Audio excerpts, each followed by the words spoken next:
ਸਤਨਾਮ। ਧੰਨ ਵਾਹਿਗੁਰੂ ਸਾਹਿਬ ਜੀ। ਨਾਨਕ ਹਰਿ ਜੀ ਮਇਆ ਕਰ, ਸ਼ਬਦ ਸਵਾਰਨਹਾਰ। ਸਾਵਣ ਤਿਨਾ ਸੁਹਾਗਣੀ, ਜਿਨ ਰਾਮ ਨਾਮ ਉਰਹਾਰ। ਸਾਵਣ ਤਿਨਾ ਸੁਹਾਗਣੀ, ਜਿਨ ਰਾਮ ਨਾਮ ਉਰਹਾਰ। ਜੁਗੋ ਜੁਗ ਅਟਲ ਚਵਰ ਛਤਰ ਤਖਤ ਦੇ ਮਾਲਿਕ, ਗੁਰਤਾ ਗੱਦੀ ਤੇ ਸੁਭਾਏ ਮਾਨ, ਦਸਾਂ ਹੀ ਪਾਤਸ਼ਾਹੀਆਂ ਦੀ ਆਤਮਿਕ ਜੋਤ, ਸਾਹਿਬ ਸ੍ਰੀ ਗੁਰੂ ਗ੍ਰੰਥ ਸਾਹਿਬ ਜੀ ਦੀ ਪਾਵਨ ਪਵਿੱਤਰ ਗੋਦ ਵਿੱਚ ਜੁੜ ਬੈਠੇ ਸਤ ਸੰਗੀ ਜਨੋ, ਆਓ ਗੁਰਮਤਿ ਵਿਚਾਰ ਦੀ ਲੜੀ ਨੂੰ ਅਗਾਂਹ ਤੋਰੀਏ। ਤੁਰਨ ਤੋਂ ਪਹਿਲਾਂ ਆਪਣੀ ਰਸਨਾ ਨੂੰ ਪਵਿੱਤਰ ਕਰਦਿਆਂ ਸਾਰੇ ਇੱਕੋ ਵਾਰ ਕਹਿਣ ਤੇ ਆਖੋ ਜੀ, ਵਾਹਿਗੁਰੂ ਜੀ ਕਾ ਖਾਲਸਾ, ਵਾਹਿਗੁਰੂ ਜੀ ਕੀ ਫਤਿਹ। ਭਾਈ ਸਾਹਿਬ ਭਾਈ ਅਮਰੀਕ ਸਿੰਘ ਜੀ ਜਿੱਥੇ ਆਪ ਜੀ ਨੂੰ ਗੁਰਬਾਣੀ ਸ਼ਬਦ ਕੀਰਤਨ ਦੇ ਨਾਲ ਜੋੜ ਰਹੇ ਸਨ, ਉੱਥੇ ਗੁਰਮਤਿ ਵਿਚਾਰ ਉਹ ਲੜੇ ਜੋ ਕਿ ਦਿਨ ਅੱਜ ਹੈ ਮੀਰੀ ਪੀਰੀ ਦਿਵਸ, ਜਿਸ ਦਿਨ ਛੇਵੇਂ ਪਾਤਸ਼ਾਹ ਬੰਦੀ ਛੋੜ ਦਾਤਾ ਗੁਰੂ ਹਰਗੋਬਿੰਦ ਸਾਹਿਬ ਮਹਾਰਾਜ ਨੇ ਅਕਾਲ ਤਖਤ ਸਾਹਿਬ ਦੀ ਸਿਰਜਣਾ ਕਰਕੇ ਮੀਰੀ ਪੀਰੀ ਦੀਆਂ ਦੋ ਤਲਵਾਰਾਂ, ਜਿਨ੍ਹਾਂ ਨੂੰ ਅਸੀਂ ਸੰਤ ਅਤੇ ਸਿਪਾਹੀ ਕਹਿੰਦੇ ਹਾਂ, ਅੱਜ ਤੋਂ 2 ਹਫ਼ਤੇ ਪਹਿਲਾਂ ਜਦੋਂ ਗੁਰੂ ਹਰਗੋਬਿੰਦ ਸਾਹਿਬ ਮਹਾਰਾਜ ਜੀ ਦਾ ਪ੍ਰਕਾਸ਼ ਦਿਹਾੜਾ ਮਨਾਇਆ ਗਿਆ ਸੀ, ਉਦੋਂ ਵੀ ਆਪਾਂ ਵਿਚਾਰ ਕੀਤੇ ਸੀ।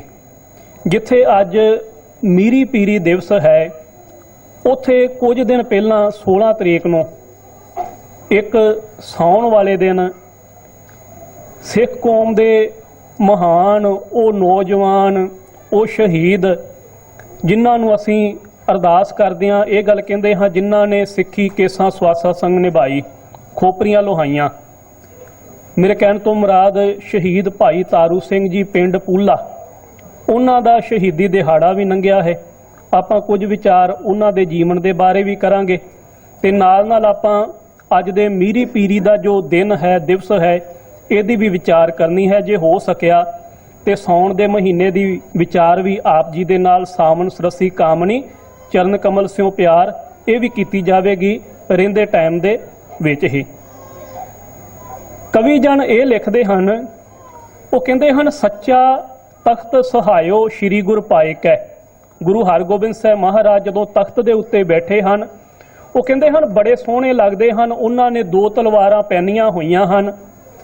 52 ਦੇ ਕਰੀਬ ਸੂਰਮੇ ਜਿਹੜੇ ਹਨ, ਬਹਾਦਰ ਨੌਜਵਾਨ, ਉਹਨਾਂ ਦੇ ਲਾਗੇ ਖਲੋਤੇ ਹੋਏ ਹਨ। ਉਹ ਜਿਹੜੇ ਦੂਰੋਂ ਨੇੜਿਓਂ ਆਉਣ ਵਾਲੀਆਂ ਸੰਗਤਾਂ ਅਤੇ ਸਿੱਖ ਨੌਜਵਾਨਾਂ ਨੂੰ ਹਥਿਆਰ ਚਲਾਉਣ ਦੀ, ਕੁਸ਼ਤੀਆਂ ਕਰਨ ਦੀ, ਨੇਜਾਬਾਜੀ ਅਤੇ ਹੋਰ ਸਾਰੀ ਟ੍ਰੇਨਿੰਗ ਦਿੰਦੇ ਹਨ। ਉਹ ਕਹਿੰਦਾ ਹੈ, ਸੱਚਾ ਤਖਤ ਸਹਾਇਓ ਸ਼੍ਰੀ ਗੁਰ ਪਾਇਕੈ, ਸ਼ਬ ਬਰਨੀ ਨਾ ਜਾਏ, ਕਿਆ ਕਹੂੰ ਗਾਇਕੈ। ਕਹਿੰਦਾ ਸ੍ਰੀ ਗੁਰ ਤਖਤ ਬਿਰਾਜੇ ਪ੍ਰਭੂ ਧਿਆਇਕੈ, ਰਵ ਸਸ ਭਏ ਮਲੀਨ ਸੋ ਦਰਸ਼ ਦਿਖਾਇਕੈ, ਮੀਰ ਅਬਦੁਲ ਉਹ ਨੱਥਾ ਜਸ ਕਹੈ ਬਣਾਇਕੈ। ਉਹ ਕਹਿੰਦਾ ਗੁਰੂ ਹਰਗੋਬਿੰਦ ਸਾਹਿਬ ਮਹਾਰਾਜ ਦੀ ਸ਼ੋਭਾ ਇਤਨੀ ਵੱਡੀ ਹੈ, ਇਤਨੀ ਜ਼ਿਆਦਾ ਉਹਨਾਂ ਦੀ ਸ਼ੋਭਾ ਹੈ ਕਿ ਸੂਰਜ ਅਤੇ ਚੰਦਰਮਾ ਜਿਹੜੇ ਹਨ, ਉਹ ਵੀ ਗੁਰੂ ਹਰਗੋਬਿੰਦ ਸਾਹਿਬ ਮਹਾਰਾਜ ਦੇ ਅੱਗੇ ਛਿੱਥੇ ਪੈ ਜਾਂਦੇ ਹਨ। ਤੇ ਕਹਿੰਦੇ ਵੀ ਨੱਥ ਤੇ ਅਬਦੁਲ, ਉਹ ਢਾਡੀ ਸਿੰਘ ਜਿਹੜੇ ਸੁਰ ਸਿੰਘ ਪਿੰਡ ਦੇ ਰਹਿਣ ਵਾਲੇ ਹਨ, ਉਹ ਗੁਰੂ ਹਰਗੋਬਿੰਦ ਸਾਹਿਬ ਮਹਾਰਾਜ ਦੇ ਸਾਹਮਣੇ ਖਲੋ ਕੇ ਸੂਰਬੀਰੀ ਜਿਹੜੀਆਂ ਵਾਰਾਂ ਹਨ, ਉਹਨਾਂ ਨੂੰ ਗਾ ਰਹੇ ਹਨ। ਤੇ ਜਦੋਂ ਨੱਥ ਤੇ ਅਬਦੁਲ ਢੱਡ ਦੇ ਉੱਤੇ ਸਰੰਗੀ ਦੇ ਨਾਲ ਸੂਰਬੀਰ ਵਾਰਾਂ ਨੂੰ ਗਾਉਂਦੇ ਹਨ, ਤੇ ਜਿਹੜੇ ਨੌਜਵਾਨ ਉੱਥੇ ਆਉਂਦੇ ਹਨ, ਕਹਿੰਦੇ ਉਹਨਾਂ ਦੇ ਡੋਲੇ ਜਿਹੜੇ ਹਨ ਫਰਕਣ ਲੱਗ ਪੈਂਦੇ ਹਨ। ਤੇ ਨੱਥ ਤੇ ਅਬਦੁਲ ਜੀ ਕੀ ਗਾਉਂਦੇ ਹਨ? ਉਹ ਕਹਿੰਦੇ 2 ਤਲਵਾਰੀ ਬੱਧੀਆਂ, ਇੱਕ ਮੀਰੀ ਦੀ, ਇੱਕ ਪੀਰੀ ਦੀ, ਇੱਕ ਅਜਮਤ ਦੀ, ਇੱਕ ਰਾਜ ਦੀ। ਮੀਰੀ ਅਤੇ ਪੀਰੀ, ਮੀਰ ਤੋਂ ਭਾਵ ਹੈ ਬਾਦਸ਼ਾਹਤ ਤੇ ਪੀਰ ਤੋਂ ਭਾਵ ਹੈ ਫਕੀਰੀ, ਸੰਤ ਅਤੇ ਸਿਪਾਹੀ। ਉਹ ਕਹਿੰਦੇ ਇੱਕ ਅਜ਼ਮਤ ਦੀ, ਇੱਕ ਰਾਜ ਦੀ, ਇੱਕ ਰਾਖੀ ਕਰੇ ਵਜ਼ੀਰੀ ਦੀ, ਹਿੰਮਤ ਬਾਹਾਂ ਕੋਟਗੜ ਦਰਵਾਜ਼ਾ ਬਲਖ ਬਗੀਰ ਦੀ, ਨਾਲ ਸਿਪਾਹੀ ਨੀਲ ਨਲ ਮਾਰ ਤੁਰਕਾਂ ਕਰੇ ਤਗੀਰ ਦੀ, ਪੱਗ ਤੇਰੀ ਕੀ ਜਹਾਂਗੀਰ ਦੀ। ਹੈ ਗੁਰੂ ਹਰਗੋਬਿੰਦ ਸਾਹਿਬ ਮਹਾਰਾਜ, ਤੇਰੀ ਪੱਗ ਦੇ ਸਾਹਮਣੇ ਜਹਾਂਗੀਰ ਦੀ ਪੱਗ ਜਿਹੜੀ ਹੈ ਕੁਝ ਵੀ ਨਹੀਂ ਹੈ। ਤੇ ਜਹਾਂਗੀਰ ਨੂੰ ਜਦੋਂ ਇਸ ਗੱਲ ਦਾ ਪਤਾ ਲੱਗਾ, ਜਦੋਂ ਉਸਨੇ ਗੁਰੂ ਹਰਗੋਬਿੰਦ ਸਾਹਿਬ ਮਹਾਰਾਜ ਦੀ ਗ੍ਰਿਫਤਾਰੀ ਦੇ ਬਾਰੇ ਉਸਨੇ ਸੋਚਿਆ ਤੇ ਗੁਰੂ ਹਰਗੋਬਿੰਦ ਸਾਹਿਬ ਜੀ ਦੇ ਨਾਲ ਰਿਹਾ, ਤੇ ਗੁਰੂ ਹਰਗੋਬਿੰਦ ਸਾਹਿਬ ਮਹਾਰਾਜ ਨੂੰ ਲੋਕ ਸੱਚਾ ਪਾਤਸ਼ਾਹ ਕਹਿੰਦੇ ਹਨ। ਗੁਰੂ ਹਰਗੋਬਿੰਦ ਸਾਹਿਬ ਮਹਾਰਾਜ ਨੇ ਜਹਾਂਗੀਰ ਨੂੰ ਸ਼ੇਰ ਤੋਂ ਵੀ ਬਚਾਇਆ, ਜਦੋਂ ਜੰਗਲ ਦੇ ਵਿੱਚ ਸ਼ੇਰ ਨੇ ਉਹਦੇ ਉੱਤੇ ਹਮਲਾ ਕਰ ਦਿੱਤਾ ਸੀ। ਹੁਣ ਤਖਤ ਜਿਹੜਾ ਹੈ ਰਚਿਆ ਗਿਆ ਹੈ। ਗੁਰੂ ਹਰਗੋਬਿੰਦ ਸਾਹਿਬ ਮਹਾਰਾਜ ਜਿੱਥੇ ਆਪ ਕਲਗੀ ਸਜਾ ਕੇ ਬੈਠਦੇ ਹਨ, ਉੱਥੇ ਸਿੱਖਾਂ ਨੂੰ ਸਵੈ ਮਾਣ ਦੇ ਨਾਲ ਜਿਉਣ ਦੀ ਜਾਚ ਦੱਸਦੇ ਹਨ। ਸਿੱਖਾਂ ਨੂੰ ਯੋਧੇ ਸੂਰਬੀਰ ਬਣਾਉਣ ਦੀ ਜਾਚ ਦੱਸੀ ਗਈ ਹੈ। ਗੁਰੂ ਹਰਗੋਬਿੰਦ ਸਾਹਿਬ ਮਹਾਰਾਜ ਨੇ 4 ਜੰਗਾਂ ਲੜੀਆਂ ਹਨ।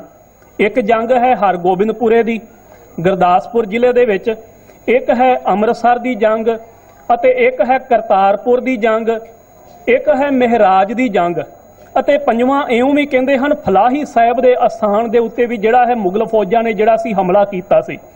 ਹੁਣ ਜਿਹੜੀ ਹਰਗੋਬਿੰਦਪੁਰੇ ਦੀ ਜੰਗ ਹੈ ਨਾ, ਇਹ ਕੁਝ ਇਉਂ ਸੀ ਕਿ ਹਰਗੋਬਿੰਦਪੁਰੇ ਦੀ ਜਦੋਂ ਨੀਂਹ ਰੱਖੀ ਗਈ ਹੈ, ਗੁਰੂ ਹਰਗੋਬਿੰਦ ਸਾਹਿਬ ਮਹਾਰਾਜ ਜਦੋਂ ਉੱਥੇ ਆਏ ਹਨ, ਤੇ ਭਗਵਾਨ ਦਾਸ ਘੇਰੜ ਨਾਮ ਦਾ ਜਿਹੜਾ ਵਿਅਕਤੀ, ਜਿਹੜਾ ਕਿ ਇਲਾਕੇ ਦਾ ਚੌਧਰੀ ਸੀ, ਇਹ ਜਦੋਂ ਇਸ ਨੇ ਦੇਖਿਆ ਕਿ ਗੁਰੂ ਹਰਗੋਬਿੰਦ ਸਾਹਿਬ ਮਹਾਰਾਜ ਨੇ ਇੱਥੇ ਨਗਰ ਵਸਾ ਲਿਆ ਹੈ, ਇਸ ਨੂੰ ਮਗਰੋਂ ਚੰਦੂ ਸ਼ਾਹ ਜਿਹੜਾ ਸੀ, ਜਿਸ ਨੇ ਗੁਰੂ ਅਰਜਨ ਸਾਹਿਬ ਮਹਾਰਾਜ ਦੇ ਸਿਰ ਦੇ ਉੱਤੇ ਰੇਤ ਪਾਈ ਸੀ, ਸ਼ਹੀਦ ਕੀਤਾ ਸੀ, ਉਹਦੀ ਕੁਝ ਸ਼ੈ ਸੀ। ਇਹ ਗੁਰੂ ਹਰਗੋਬਿੰਦ ਸਾਹਿਬ ਮਹਾਰਾਜ ਅਤੇ ਸੰਗਤਾਂ ਨੂੰ ਕੁਝ ਮਾੜਾ ਬਚਨ ਬੋਲਦਾ ਸੀ। ਕਹਿੰਦੇ ਹਨ ਕਿ ਇੱਕ ਦਿਨ ਇਹਦਾ ਵਾਹ ਜਿਹੜਾ ਹੈ ਕੁਝ ਸਿੱਖਾਂ ਦੇ ਨਾਲ ਪੈ ਗਿਆ, ਉਹਨੇ ਗੁਰੂ ਘਰ ਦੇ ਪ੍ਰਤੀ ਕੁਝ ਮਾੜੇ ਬਚਨ ਬੋਲੇ, ਤੇ ਹੁਣ ਗੁਰ ਕੀ ਨਿੰਦਾ ਨੇ ਸੁਣੇ ਕਾਨ। ਜਦੋਂ ਸਿੱਖਾਂ ਨੇ ਗੁਰੂ ਸਾਹਿਬ ਦੇ ਪ੍ਰਤੀ ਮਾੜੇ ਬਚਨ ਭਗਵਾਨ ਦਾਸ ਘੇਰੜ ਦੇ ਕੋਲੋਂ ਸੁਣੇ, ਉਸ ਨੂੰ ਚਾਟਾ ਛਕਾਇਆ, ਅਤੇ ਇਹ ਜਿਹੜਾ ਹੈ ਉਸੇ ਥਾਂ ਦੇ ਉੱਤੇ ਹੀ ਖਤਮ ਹੋ ਗਿਆ। ਅਗਾਂਹ ਇਹਦਾ ਪੁੱਤਰ ਸੀ ਰਤਨ ਚੰਦ। ਰਤਨ ਚੰਦ ਦਾ ਜਿਹੜਾ ਸਬੰਧ ਸੀ ਕਰਮ ਚੰਦ ਦੇ ਨਾਲ ਬਣਿਆ। ਇਹ ਕਰਮ ਚੰਦ ਕੌਣ ਸੀ? ਇਹ ਲਾਗੇ ਇੱਕ ਪਿੰਡ ਸੀ, ਉਸ ਪਿੰਡ ਦਾ ਰਹਿਣ ਵਾਲਾ ਚੰਦੂ ਸ਼ਾਹ ਸੀ, ਤੇ ਸ਼ੰਦੂ ਸ਼ਾਹ ਦਾ ਲੜਕਾ ਸੀ ਕਰਮ ਚੰਦ। ਇਹ ਕਰਮ ਚੰਦ ਜਿਹੜਾ ਸੀ, ਇਹ ਵੀ ਆਪਣੇ ਪਿਤਾ ਦੀ ਮੌਤ ਦਾ ਬਦਲਾ ਲੈਣਾ ਚਾਹੁੰਦਾ ਸੀ। ਉਧਰੋਂ ਰਤਨ ਚੰਦ ਜਿਹੜਾ ਹੈ, ਇਹ ਵੀ ਆਪਣੇ ਪਿਤਾ ਦੀ ਮੌਤ ਦਾ ਬਦਲਾ ਲੈਣਾ ਚਾਹੁੰਦਾ ਸੀ। ਇਹਨਾਂ ਨੇ ਕੀ ਕੀਤਾ ਕਿ ਦੁਆਬੇ ਦਾ ਜਿਹੜਾ ਉਥੋਂ ਦਾ ਬਾਦਸ਼ਾਹ ਸੀ, ਉਹਦੇ ਪਾਸ ਜਿਹੜੀ ਜਾ ਕੇ ਸ਼ਿਕਾਇਤ ਕੀਤੀ ਕਿ ਅਸੀਂ ਤੇਰਾ ਸਾਥ ਦੇਵਾਂਗੇ। ਤੇ ਦੁਆਬੇ ਦਾ ਜਿਹੜਾ ਉਥੋਂ ਦਾ ਬਾਦਸ਼ਾਹ ਸੀ, ਜਿਹੜਾ ਉਥੋਂ ਦਾ ਗਵਰਨਰ ਸੀ, ਉਹ ਵੀ ਇਹ ਗੱਲ ਚਾਹੁੰਦਾ ਸੀ ਕਿ ਗੁਰੂ ਹਰਗੋਬਿੰਦ ਸਾਹਿਬ ਮਹਾਰਾਜ ਨੇ ਦੁਆਬੇ ਦੇ ਵਿੱਚ ਆ ਕੇ ਡੇਰਾ ਲਗਾ ਲਿਆ ਹੈ, ਤੇ ਉਹਨਾਂ ਦੀ ਵੱਧ ਰਹੀ ਤਾਕਤ ਨੂੰ ਉਹ ਆਪਣੇ ਵਾਸਤੇ ਖਤਰਾ ਸਮਝਦਾ ਸੀ। ਉਸਨੇ 4000 ਦੇ ਕਰੀਬ ਫੌਜ ਜਿਹੜੀ ਹੈ ਗੁਰੂ ਹਰਗੋਬਿੰਦ ਸਾਹਿਬ ਜੀ ਦੇ ਸਿੱਖਾਂ ਦੇ ਉੱਤੇ ਚੜ੍ਹਾ ਦਿੱਤੀ। ਹਰਗੋਬਿੰਦਪੁਰੇ ਦੇ ਅਸਥਾਨ ਦੇ ਉੱਤੇ ਪਹਿਲੀ ਲੜਾਈ ਹੋਈ। ਇਸ ਪਹਿਲੀ ਲੜਾਈ ਦੇ ਵਿੱਚ ਹੀ ਭੱਟ ਮਥਰਾ ਜੀ ਅਤੇ ਭੱਟ ਕੀਰਤ ਜੀ, ਜਿਨ੍ਹਾਂ ਦੀ ਪਾਵਨ ਬਾਣੀ ਗੁਰੂ ਗ੍ਰੰਥ ਸਾਹਿਬ ਜੀ ਦੇ ਵਿੱਚ 11 ਭੱਟਾਂ ਦੀ ਬਾਣੀ ਹੈ, ਭੱਟ ਮਥਰਾ ਜੀ ਅਤੇ ਭੱਟ ਕੀਰਤ ਜੀ, ਇਹ ਵੀ ਦੋਵੇਂ ਭੱਟ ਸਾਹਿਬਾਨ ਉੱਥੇ ਜਿਹੜੇ ਸ਼ਹੀਦ ਹੋਏ। ਕੁਝ ਸਿੱਖਾਂ ਦੀ ਸ਼ਹੀਦੀ ਹੋਈ, ਪਰ ਸਿੱਖਾਂ ਨੇ ਗੁਰੂ ਦੇ ਸਾਹਮਣੇ ਸਨਮੁਖ ਰਹਿੰਦਿਆਂ ਹੋਇਆਂ ਇਸ ਜੰਗ ਦੇ ਵਿੱਚ ਜਿਹੜੀ ਜਿੱਤ ਪ੍ਰਾਪਤ ਕੀਤੀ। ਕਰਮ ਚੰਦ, ਉਹ ਰਤਨ ਚੰਦ ਅਤੇ ਦੁਆਬੇ ਦਾ ਜਿਹੜਾ ਗਵਰਨਰ ਸੀ, ਉਹਨਾਂ ਨੂੰ ਜਿਹੜਾ ਉਸ ਜਗ੍ਹਾ ਤੋਂ ਜਿਹੜਾ ਭਜਾਇਆ ਗਿਆ। ਹੁਣ ਦੂਸਰੀ ਜੰਗ ਜਿਹੜੀ ਹੈ ਅੰਮ੍ਰਿਤਸਰ ਦੀ ਹੋਈ। ਗੁਰੂ ਹਰਗੋਬਿੰਦ ਸਾਹਿਬ ਮਹਾਰਾਜ ਜਦੋਂ ਅਕਾਲ ਤਖਤ ਸਾਹਿਬ ਦੇ ਉੱਤੇ ਸਿੰਘਾਸਨ ਲਗਾ ਕੇ ਬੈਠਦੇ ਸਨ, ਤੇ ਸਮੇਂ-ਸਮੇਂ ਦੇ ਉੱਤੇ ਸ਼ਿਕਾਰ ਖੇਡਣ ਦੇ ਵਾਸਤੇ ਸਿੱਖਾਂ ਨੂੰ ਨਾਲ ਲੈ ਕੇ ਜਾਂਦੇ ਸਨ। ਜਿਹੜੀ ਸਾਈਡ ਦੇ ਉੱਤੇ ਅੱਜ ਕੱਲ ਗੁਮਟਾਲਾ ਜੇਲ੍ਹ ਹੈ ਨਾ, ਗੁਮਟਾਲਾ ਜੇਲ੍ਹ, ਇੱਥੇ ਇੱਕ ਸੰਘਣਾ ਜੰਗਲ ਹੁੰਦਾ ਸੀ। ਕਹਿੰਦੇ ਇੱਕ ਦਿਨ ਕੁਝ ਸਿੱਖ ਜਿਹੜੇ ਹਨ ਗੁਰੂ ਸਾਹਿਬ ਜੀ ਦੇ ਨਾਲ ਇੱਧਰ ਸ਼ਿਕਾਰ ਖੇਡਣ ਦੇ ਵਾਸਤੇ ਆਏ ਹਨ, ਤੇ ਦੂਸਰੇ ਪਾਸਿਓਂ ਲਾਹੌਰ ਦੀ ਫੌਜ ਦੇ ਜਿਹੜੇ ਕੁਝ ਸਿਪਾਹੀ ਉਹ ਵੀ ਸ਼ਿਕਾਰ ਖੇਡਣ ਦੇ ਵਾਸਤੇ ਆਏ। ਤੇ ਉਹਨਾਂ ਦਾ ਇੱਕ ਬਾਜ ਜਿਹੜਾ ਹੈ ਨਾ, ਉਹ ਬਾਜ ਸਿੱਖਾਂ ਦੇ ਹੱਥ ਦੇ ਵਿੱਚ ਆ ਗਿਆ। ਸਿੱਖਾਂ ਨੇ ਉਸ ਬਾਜ ਨੂੰ ਰੱਖ ਲਿਆ, ਤੇ ਇਹ ਬਾਜ ਜਿਹੜਾ ਹੈ, ਇਹ ਜਿਹੜਾ ਦੂਸਰੀ ਜੰਗ ਦਾ ਜਿਹੜਾ ਕਾਰਨ ਬਣਿਆ। ਜਦੋਂ ਇਹ ਬਾਜ ਇੱਕ ਛੋਟਾ ਜਿਹਾ ਕਾਰਨ ਸੀ, ਅਸਲ ਦੇ ਵਿੱਚ ਉਹ ਲੋਕ ਚਾਹੁੰਦੇ ਸਨ ਕਿ ਕਿਸੇ ਨਾ ਕਿਸੇ ਤਰੀਕੇ ਦੇ ਨਾਲ ਇਹ ਗੁਰੂ ਘਰ ਦੀ ਵੱਧ ਰਹੀ ਤਾਕਤ ਨੂੰ ਜਿਹੜਾ ਹੈ ਖਤਮ ਕੀਤਾ ਜਾਵੇ। ਮੁਗਲ ਫੌਜਾਂ ਨੇ ਲਾਹੌਰ ਦੇ ਉੱਤੋਂ ਜਿਹੜਾ ਅੰਮ੍ਰਿਤਸਰ ਦੇ ਉੱਤੇ ਹਮਲਾ ਕੀਤਾ। ਇਹਨਾਂ ਦਿਨਾਂ ਦੇ ਵਿੱਚ ਹੀ ਬੀਬੀ ਵੀਰੋ ਜੀ ਦਾ ਆਨੰਦ ਕਾਰਜ ਸੀ। ਗੁਰੂ ਹਰਗੋਬਿੰਦ ਸਾਹਿਬ ਜੀ ਨੇ ਕੁਝ ਮੁਖੀ ਸਿੱਖਾਂ ਨੂੰ ਨਾਲ ਬੀਬੀ ਵੀਰੋ ਜੀ ਦੇ ਆਨੰਦ ਕਾਰਜ ਦੇ ਵਾਸਤੇ ਪਿੰਡ ਝਬਾਲ ਦੇ ਵਾਸਤੇ ਭੇਜ ਦਿੱਤਾ ਗਿਆ। ਉਧਰ ਪਿੰਡ ਝਬਾਲ ਦੇ ਵਿੱਚ ਬੀਬੀ ਵੀਰੋ ਜੀ ਦਾ ਆਨੰਦ ਕਾਰਜ ਹੋਇਆ ਹੈ। ਇਧਰ ਜਿਹੜੀ ਹੈ ਉਹ ਜੰਗ ਚੱਲ ਰਹੀ ਹੈ। ਇਸ ਜੰਗ ਦੇ ਵਿੱਚ ਵੀ ਸਿੱਖਾਂ ਨੇ ਜਿਹੜੀ ਹੈ ਜਿੱਤ ਪ੍ਰਾਪਤ ਕੀਤੀ। ਅੰਮ੍ਰਿਤਸਰ ਦੀ ਇਹ ਦੂਸਰੀ ਜੰਗ ਸੀ। ਤੀਸਰੀ ਜੰਗ ਜਿਹੜੀ ਹੈ ਮਹਿਰਾਜ ਦੀ ਮਾਲਵੇ ਦੇ ਵਿੱਚ ਹੋਈ ਹੈ। ਇਹਦਾ ਕਾਰਨ ਕੀ ਸੀ ਕਿ ਜਦੋਂ ਗੁਰੂ ਹਰਗੋਬਿੰਦ ਸਾਹਿਬ ਮਹਾਰਾਜ ਉਹਨਾਂ ਨੇ ਅਕਾਲ ਤਖਤ ਸਾਹਿਬ ਦੇ ਉੱਤੇ ਬੈਠੇ ਹਨ ਤੇ ਉਹਨਾਂ ਨੇ ਹੁਕਮਨਾਮੇ ਸੰਦੇਸ਼ ਜਿਹੜੇ ਹਨ ਸਾਰੀਆਂ ਸੰਗਤਾਂ ਦੇ ਵਾਸਤੇ ਕੱਢ ਦਿੱਤੇ ਕਿ ਜਿੰਨੇ ਵੀ ਗੁਰੂ ਦਰਬਾਰ ਦੇ ਵਿੱਚ ਆਉਣਾ ਹੈ ਵਧੀਆ ਸ਼ਸਤਰ ਲਿਆਂਦੇ ਜਾਣ, ਵਧੀਆ ਘੋੜੇ ਲਿਆਂਦੇ ਜਾਣ ਤੇ ਜਾਂ ਫਿਰ ਚੰਗੇ ਤੋਂ ਚੰਗੇ ਸੋਹਣੇ ਨੌਜਵਾਨ ਜਿਹੜੇ ਹਨ ਉਹ ਗੁਰੂ ਘਰ ਦੇ ਵਿੱਚ ਆਉਣ। ਕਹਿੰਦੇ ਕੁਝ ਸਿੱਖ ਘੋੜੇ ਲੈ ਕੇ ਆ ਰਹੇ ਸਨ ਤੇ ਉਹ ਕੀ ਕੀਤਾ ਕਿ ਜਿਹੜੇ ਨਵਾਬ ਸਨ ਉਹਨਾਂ ਨੇ ਗੁਰੂ ਸਾਹਿਬ ਜੀ ਦੇ ਘੋੜੇ ਜਿਹੜੇ ਸਨ ਉਹਨਾਂ ਸਿੱਖਾਂ ਦੇ ਕੋਲੋਂ ਖੋਹ ਲਏ। ਇਹਨਾਂ ਘੋੜਿਆਂ ਦੇ ਨਾਂ ਸੀ ਦਿਲਬਾਗ ਤੇ ਗੁਲਬਾਗ। ਜਦੋਂ ਗੁਰੂ ਸਾਹਿਬ ਜੀ ਨੂੰ ਇਹ ਖਬਰ ਭੇਜੀ ਗਈ ਤਾਂ ਗੁਰੂ ਸਾਹਿਬ ਜੀ ਦੇ ਨਾਲ ਸੰਗਤ ਦੇ ਵਿੱਚ ਵਿਚਾਰ ਹੋਈ। ਉਸ ਸਮੇਂ ਭਾਈ ਬਿਧੀ ਚੰਦ ਜੀ ਜਿਹੜੇ ਪਿੰਡ ਸੁਰ ਸਿੰਘ ਸ਼ੀਨੇ ਦੇ ਰਹਿਣ ਵਾਲੇ ਸਨ, ਇਹ ਗੁਰੂ ਸਾਹਿਬ ਜੀ ਨੂੰ ਕਹਿਣ ਲੱਗੇ ਕਿ ਸਤਿਗੁਰੂ ਜੀ ਜੇਕਰ ਤੁਸੀਂ ਕਿਰਪਾ ਕਰੋ ਤਾਂ ਇਹ ਜਿਹੜੇ ਦੋਵੇਂ ਘੋੜੇ ਹਨ ਮੈਂ ਇਹਨਾਂ ਨੂੰ ਤੁਹਾਡੇ ਕੋਲ ਇੱਥੇ ਲਿਆ ਕੇ ਹਾਜ਼ਰ ਕਰਦਾ ਹਾਂ। ਗੁਰੂ ਸਾਹਿਬ ਜੀ ਨੇ ਕਿਹਾ ਕਿ ਜਾਓ ਬਿਧੀ ਚੰਦ ਜੀ। ਕਹਿੰਦੇ ਹਨ ਭਾਈ ਬਿਧੀ ਚੰਦ ਨੇ ਕੀ ਕੀਤਾ, ਇੱਕ ਘਾਹੀ ਦਾ ਰੂਪ ਜਿਹੜਾ ਧਾਰਨ ਕੀਤਾ। ਘਾਹੀ ਕੀ ਕਿ ਘਾਹ ਵੇਚਣ ਵਾਲੇ ਦਾ। ਕਹਿੰਦੇ ਘਾਹੀ ਦਾ ਰੂਪ ਧਾਰਨ ਕਰਕੇ ਜਿਸ ਥਾਂ ਦੇ ਉੱਤੇ ਘੋੜੇ ਖੋਏ ਗਏ ਸਨ ਭਾਈ ਬਿਧੀ ਚੰਦ ਜਿਹੜਾ ਉਸ ਥਾਂ ਦੇ ਉੱਤੇ ਚਲਾ ਗਿਆ। ਇਸ ਨੇ ਕੀ ਕਰਨਾ ਕਿ ਸਵੇਰੇ ਸਵੇਰ ਬਾਹਰੋਂ ਖੇਤਾਂ ਦੇ ਵਿੱਚੋਂ ਵਧੀਆ ਵਧੀਆ ਘਾਹ ਕੱਟ ਕੇ ਉਹਦੀ ਇੱਕ ਪੰਡ ਭਰ ਕੇ ਇੱਕ ਚੌਂਕ ਦੇ ਵਿੱਚ ਰੱਖ ਲੈਣੀ। ਉਧਰ ਜਿਹੜਾ ਕਿਲੇ ਦੇ ਫੌਜਦਾਰ ਜਾਂ ਹੋਰ ਪਹਿਰੇਦਾਰ ਸਨ ਉਹ ਘੋੜਿਆਂ ਦੇ ਵਾਸਤੇ ਘਾਹ ਖਰੀਦਣ ਵਾਸਤੇ ਆਉਂਦੇ ਸਨ। ਭਾਈ ਬਿਧੀ ਚੰਦ ਨੇ ਉਹਨਾਂ ਦੇ ਨਾਲ ਕੁਝ ਜਿਹੜੀ ਹੈ ਆਪਣੀ ਦੋਸਤੀ ਕਰ ਲਈ ਤੇ ਘਾਹ ਜਿਹੜਾ ਵਧੀਆ ਵਧੀਆ ਉਹਨਾਂ ਨੂੰ ਕੁਝ ਪੈਸਿਆਂ ਦੇ ਉੱਤੇ ਰਹਿਤ ਦੇ ਦਿੱਤਾ। ਇਉਂ ਰੋਜ਼ ਭਾਈ ਬਿਧੀ ਚੰਦ ਨੇ ਘਾਹ ਲੈ ਕੇ ਆਉਣਾ ਤੇ ਫੌਜਦਾਰ ਨੇ ਦੇਖਿਆ ਵੀ ਇਹ ਘਾਹ ਬੜਾ ਵਧੀਆ ਹੈ। ਇਦਾਂ ਕਰਦਿਆਂ ਕਰਦਿਆਂ ਭਾਈ ਬਿਧੀ ਚੰਦ ਇੱਕ ਦਿਨ ਕਹਿਣ ਲੱਗਾ ਕਿ ਚਲੋ ਮੈਂ ਤੁਹਾਡੇ ਕਿਲੇ ਦੇ ਵਿੱਚ ਘਾਹ ਜਿਹੜਾ ਹੈ ਮੈਂ ਪਹੁੰਚਾ ਕੇ ਆਉਂਦਾ ਹਾਂ।